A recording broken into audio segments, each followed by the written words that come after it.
Hello everyone, welcome back to the shop. Today I want to take and talk to you about a very important message of knowing what you're worth. Craft season is upon us, and if you do this full-time for a profession, it is always upon us. The thing I want to take and talk to you about today is there's inevitably going to be some people out there as you try to sell your work that tell you that it's not worth what you're asking for it. And what I like to take and pose to people as a thought process and a theory is I like to educate people when I'm at a craft show or a venue, although I do not do those a lot anymore, but I do deal with people online that they want something built but yet necessarily don't want to have to pay the cost that it would cost me to make this item for them. And it all comes down to education of the customer of what you really do.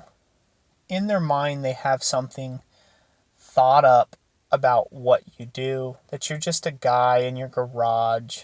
You're not really doing this for a living. You're just simply taking and playing around and putzing around in your garage and creating a couple cool pieces a year.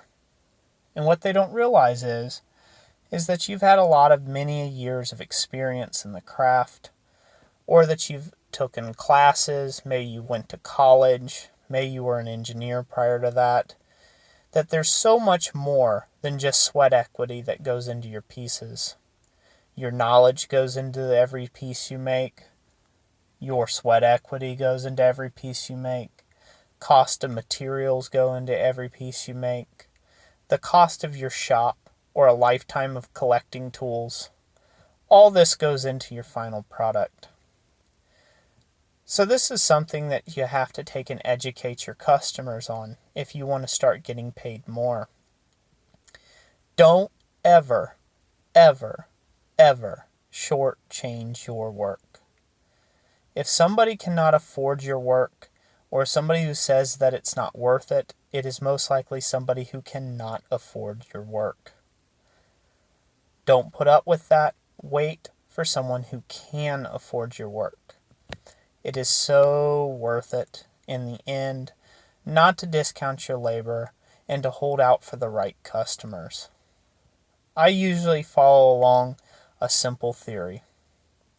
If something you have made is not selling well, or maybe not selling at all, perhaps you need to raise the price.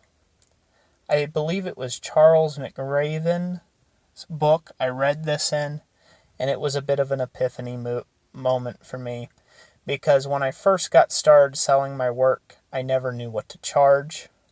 I always was shooting myself down, and turns out I could have been making a lot more money had I just had the self-awareness of my own worth. In this video, you can see how hard I'm working, and this is literally about 10% of my day. This here was about 9:30 at night, after a very long, hot, 120 degree in the shop day. I was taking advantages of the cooler temperatures at night to kick on the big gas forge and really get myself sweating. So that's worth something, guys. I'm sure you're doing the same. And it is worth you getting charged, you getting paid what you are worth for all the skill, the time, and the effort you put into it. Thanks for watching. God bless you, and we'll catch you on the next one.